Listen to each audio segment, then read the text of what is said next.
നാരായണം നമസ്കൃത്യ നരം ചൈവ നരോത്തമം ദേവീം സരസ്വതീം വ്യാസം തതോ ജയമുദീരേ. മഹാഭാരതം കഥകളുടെ പുതിയൊരു വീഡിയോയിലേക്ക് എല്ലാവർക്കും സ്വാഗതം. ഞാൻ റിജുരാം. നമ്മൾ കഴിഞ്ഞ വീഡിയോയിലെ യയാതിയുടെ സ്വർഗപ്രാപ്തി ആണ് കണ്ടത്. അപ്പൊ യയാതി ആദ്യം തപസ്സിലൂടെ സ്വർഗപ്രാപ്തി നേടിയിരുന്നു. പക്ഷെ അദ്ദേഹം ഭൂമിയിലേക്ക് പതിച്ചു, ആ പുണ്യമൊക്കെ ക്ഷയിച്ചിട്ട്.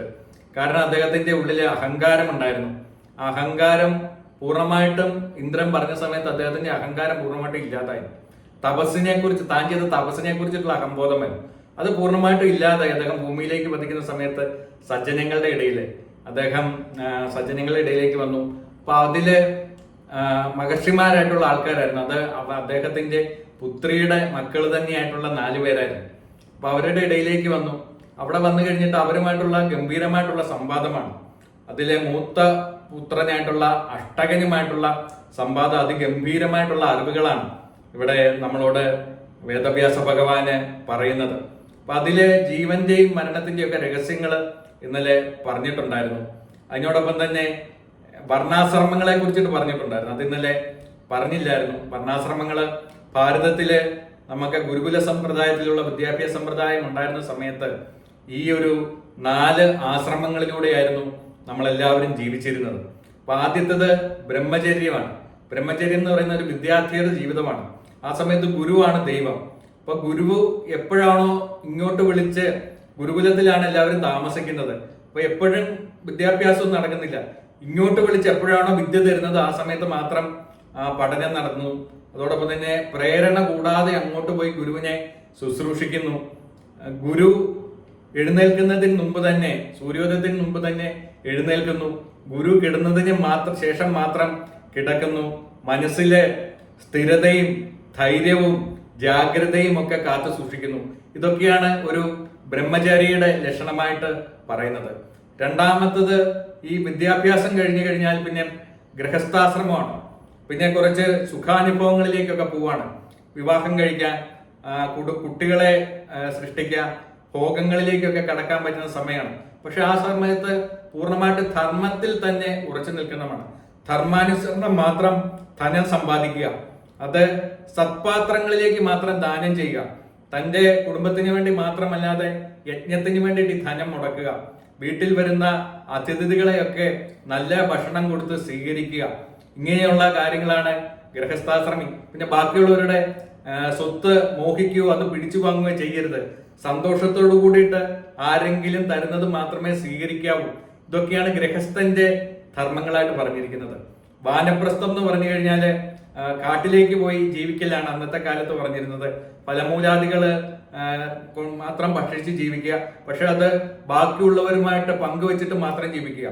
അപരിചിതരായിട്ടുള്ളവരെ കണ്ടാലും അവര് ഭക്ഷണം കഴിച്ചതിന് ശേഷം മാത്രമേ ഭക്ഷണം കഴിക്കാൻ പാടുള്ളൂ. അതായത് ബാക്കിയുള്ളവരുടെ കാര്യത്തില് കുടുംബം എന്നുള്ള ചിന്ത ഒഴിവാക്കി സമൂഹത്തിലുള്ളവരുടെ കാര്യങ്ങളും കൂടെ ഉത്തരവാദിത്തം എടുത്ത് ചെയ്യലാണ് വാനപ്രസ്ഥം. വാനപ്രസ്ഥത്തിലൂടെ ചെയ്യേണ്ടതെന്നാണ്. അതിനുശേഷം സന്യാസം. സന്യാസി ആയിക്കഴിഞ്ഞാൽ പിന്നെ ഒരു ജോലിയും എടുക്കാൻ പാടില്ല എന്നാണ്. ഭിക്ഷയെടുത്ത് മാത്രം ഭക്ഷണം കണ്ടെത്തുക. അതോടൊപ്പം തന്നെ ലൗകിക കാര്യങ്ങളിൽ നിന്നും, ലൗകികമായിട്ടുള്ള എല്ലാ ബന്ധങ്ങളിൽ നിന്നും മാറി നിൽക്കുക. ഒറ്റയ്ക്ക് യാത്ര ചെയ്യുക, പുണ്യസ്ഥലങ്ങൾ സന്ദർശിക്കുക, തപസ് ചെയ്യുക, മോക്ഷത്തെ കുറിച്ചിട്ട് മാത്രം ചിന്തിക്കുന്ന ഒരവസ്ഥയിലേക്ക് എത്തുക. അപ്പോൾ ഒരു മനുഷ്യൻ ഗൃഹസ്ഥാശ്രമിയായിട്ട് ആണ് ശരിക്കും അവന് മോക്ഷപ്രാപ്തി കിട്ടാൻ വേണ്ടിയിട്ടുള്ള ഏറ്റവും നല്ല മാർഗം എന്നാണ് ഇവിടെ വൈശമ്പായനൻ പറയുക എന്ന് പറഞ്ഞു കഴിഞ്ഞാല് നമ്മളുടെ ഇത് രചിച്ചിട്ടുള്ള വേദവ്യാസ ഭഗവാൻ നമ്മളോട് അത് തന്നെയാണ് പറയുന്നത്. ഗൃഹസ്ഥാശ്രമികൾക്കാണ് ഏറ്റവും നല്ലതുപോലെ ധർമ്മത്തോടു കൂടിയിട്ട് ജീവിക്കുന്ന ഗൃഹസ്ഥാശ്രമിക്കാണ് മോക്ഷപ്രാപ്തിക്കുള്ള ഏറ്റവും വലിയ സാധ്യത കിടക്കുന്നതെന്നാണ് പറയുന്നത്. അപ്പം നമ്മൾ നോക്കിയാൽ അറിയാം, മഹാഭാരതത്തിലെ ഋഷിമാരൊക്കെ എല്ലാവരും വിവാഹം കഴിച്ചിട്ടുള്ളവരാണ്.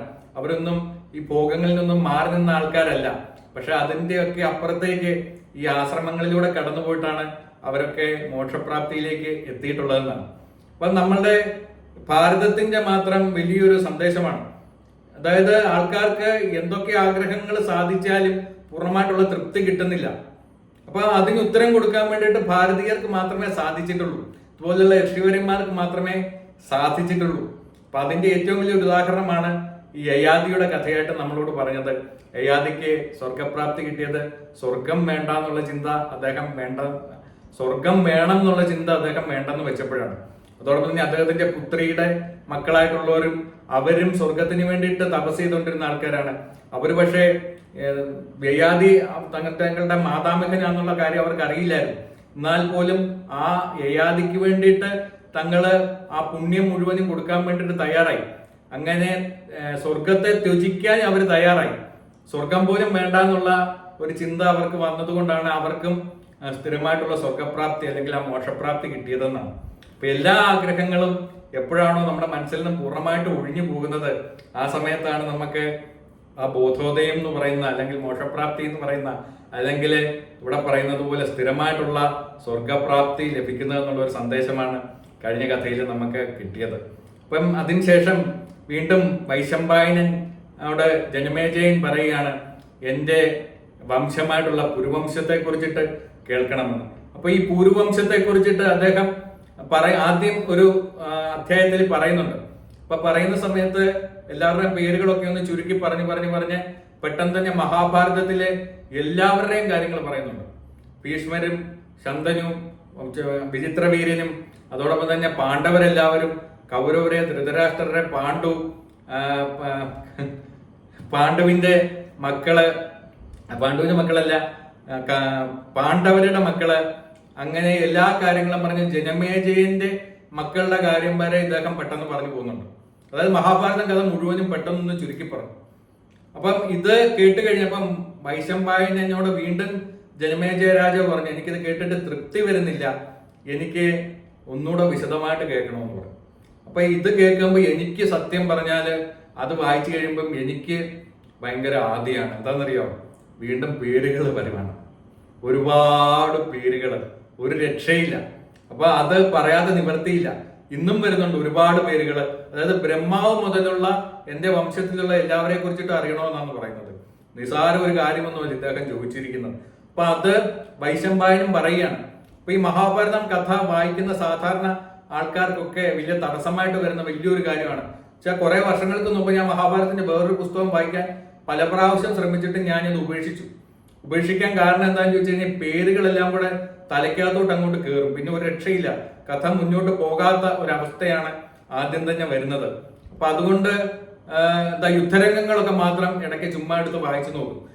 വായിക്കുമ്പോൾ നമുക്കൊരു ഒരു ത്രില്ലുണ്ടാകുന്ന ഒരു ഭാഗം മാത്രം വായിച്ചു നോക്കുന്ന ഒരു രീതി ഒരു സമയത്തുണ്ടായിരുന്നു. പക്ഷെ ഇപ്പം ഇത് ഞാനൊരു ദൗത്യം പോലെ ഏറ്റെടുത്തിരിക്കുകയാണ്.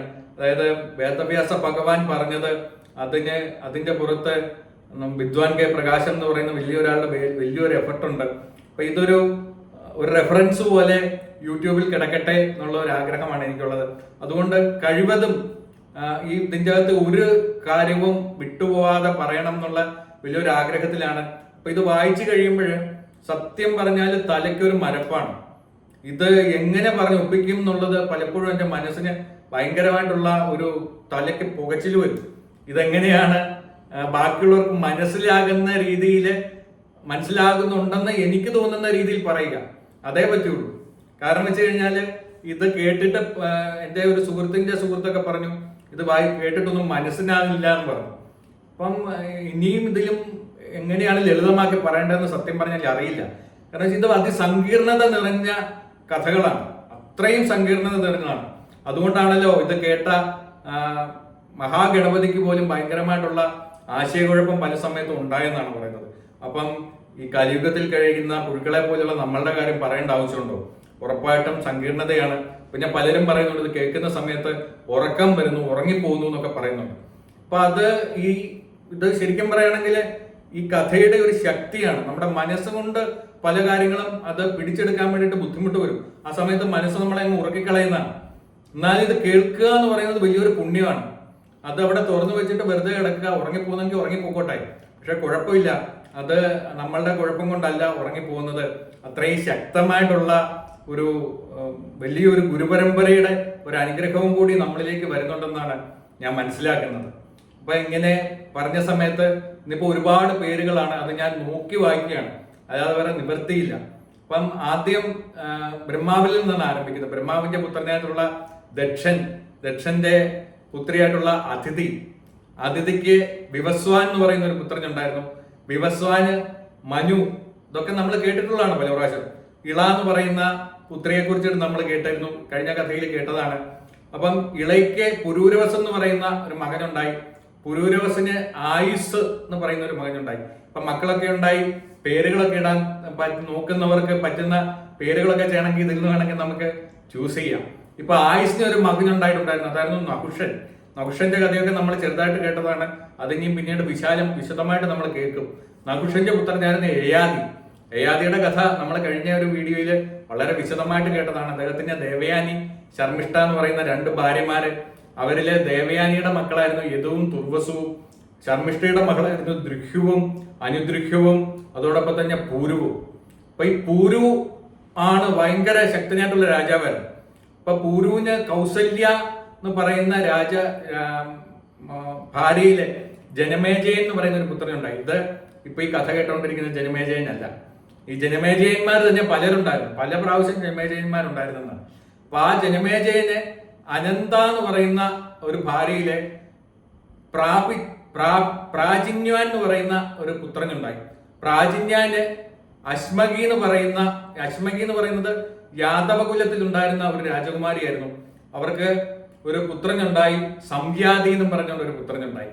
ഈ സംവ്യാതിക്ക് വരാങ്കിനിയിലെ അംഹയാതി എന്നും പറഞ്ഞുകൊണ്ട് ഒരു പുത്രനുണ്ടായി. അംഹയാതിക്ക് ഭാനുമതി കൃതവംശത്തിലെ രാജാവായിരുന്നു. അപ്പൊ ഇവിടെയൊക്കെ നമ്മൾ നോക്കുമ്പോൾ പല രാജ്യങ്ങള്, അന്ന് നിലവിലുണ്ടായിരുന്ന ശക്തരായിട്ടുള്ള രാജ്യങ്ങളിലെ രാജാക്കന്മാരും രാജകുമാരന്മാരും തമ്മിലായിരുന്നു വിവാഹം കഴിച്ചുകൊണ്ടിരുന്നത്. അങ്ങനെ ഈ രാജ്യങ്ങൾ തമ്മിലും ബന്ധങ്ങൾ ഉണ്ടാകുന്നത് നമ്മൾ കണ്ടുകൊണ്ടിരിക്കുന്നുണ്ട്. അപ്പൊ പല രാജവംശങ്ങളും പറഞ്ഞിട്ടുണ്ട്. കൃതരാജവംശത്തിലായിരുന്നു ഈ ഭാനുമതിക്ക് ഉണ്ടായിരുന്നത്. അവർക്ക് സാർവഭൗമൻ എന്നും പറഞ്ഞുകൊണ്ടാണ് ഒരു പുത്രനുണ്ടായി. ഈ സാർവഭൗമന് കേകേയ രാജ്യത്തു നിന്നുള്ള രാജകുമാരിയായിട്ടുള്ള സുനന്ദയാണ് വിവാഹം കഴിച്ചത്. ആ സുനന്ദയിൽ നിന്നും ജയൽസേനൻ എന്നും പറഞ്ഞുകൊണ്ട് ഒരു പുത്രനുണ്ടായി. അപ്പൊ ഈ ജയൽസേനന് ഒരു ശുശ്രുവ എന്ന് പറയുന്ന വിദർഭ രാജ്യത്തെ രാജകുമാരിയില് ഉണ്ടായതാണ് അവാജീനൻ എന്ന് പറയുന്ന മകൻ. അവാജീനന് മര്യാദയിൽ ഉണ്ടായതാണ് അരിഹൻ എന്ന് പറയുന്ന പുത്രൻ. അരിഹന് വീണ്ടും വരുന്നുണ്ട്. ഖൽവാങ്കിയിൽ ഉണ്ടായതാണ് മഹാഭൗമൻ എന്ന് പറയുന്ന ഒരു രാജാവ്. മഹാഭൗമന് സുയഞ്ജു എന്ന് പറയുന്ന പുത്രനില് അയുധൻ എന്ന് പറയുന്ന ഒരു രാജാവ് ഉണ്ടായി. അയുധന് കാമ എന്ന് പറയുന്ന ഭാര്യയില് അക്രോധൻ എന്ന് പറയുന്ന ഒരു പുത്രനുണ്ടായി. അക്രോധന് കരംഭ എന്ന് പറയുന്ന ഒരു ഭാര്യയില്, കലിംഗ രാജ്യത്തെ രാജകുമാരിയായിരുന്നു ഈ കരംഭയില് ദേവാതിഥി എന്ന് പറയുന്ന ഒരു മകനുണ്ടായെന്നാണ്. അപ്പം ഈ അരിഹൻ തന്നെ സുദേവ എന്ന് പറയുന്ന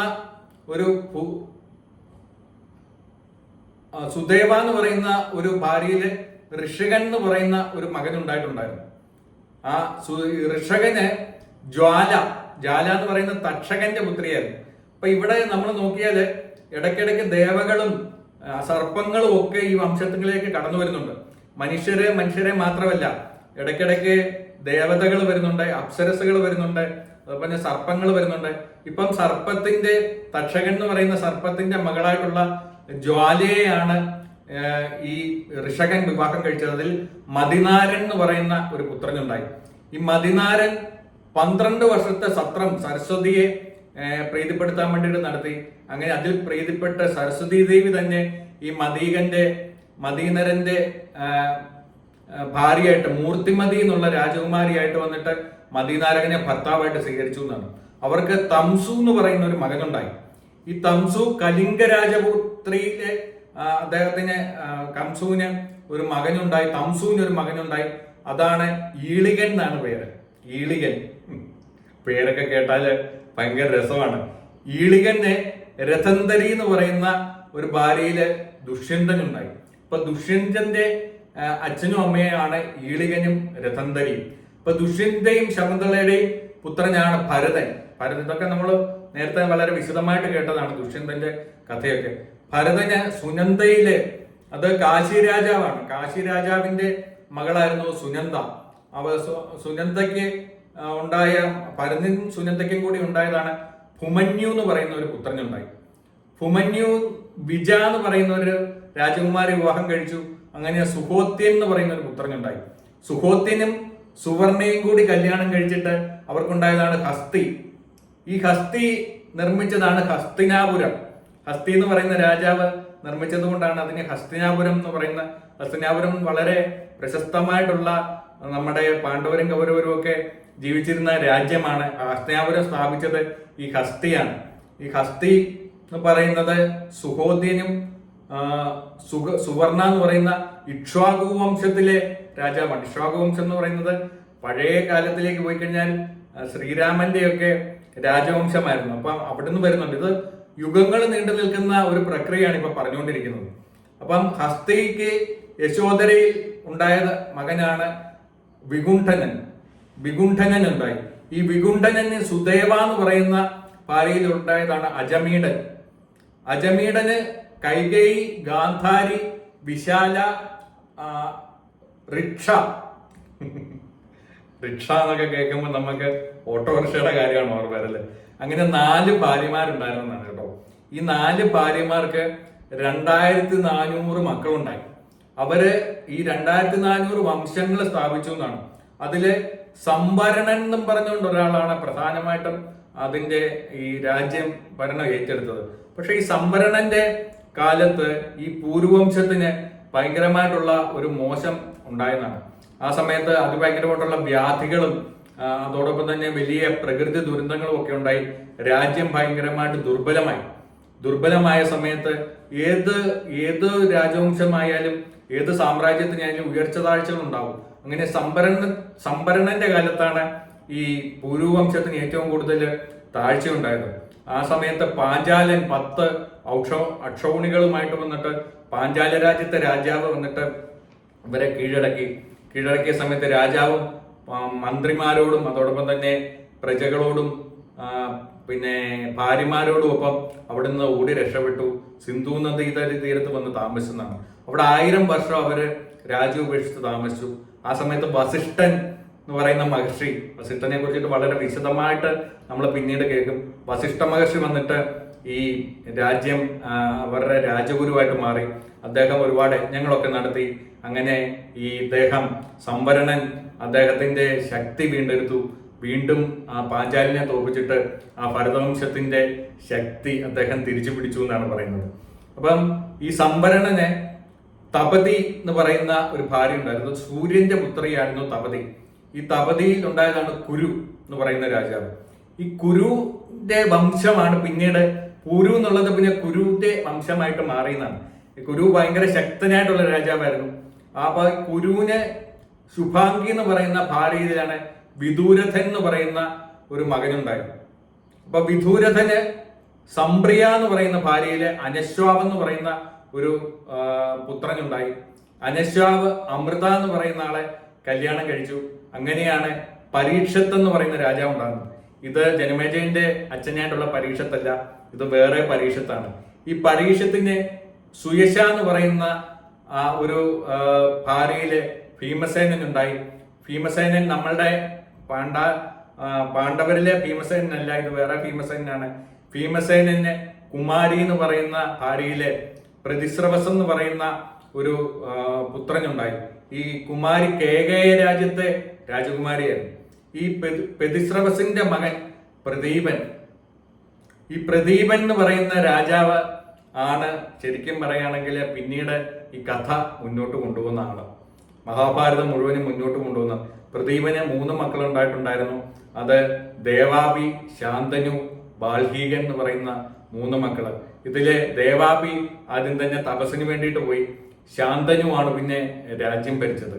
ഈ ശാന്തനുവിലൂടെയും പ്രദീപനിലൂടെയാണ് പിന്നീട് കഥ മുന്നോട്ട് പോകുന്നതെന്നാണ് പറയുന്നത്. അപ്പൊ ഇനിയും നമ്മള് ഏകദേശമൊക്കെ ഞാൻ രക്ഷപ്പെട്ട പോലെയാണ്.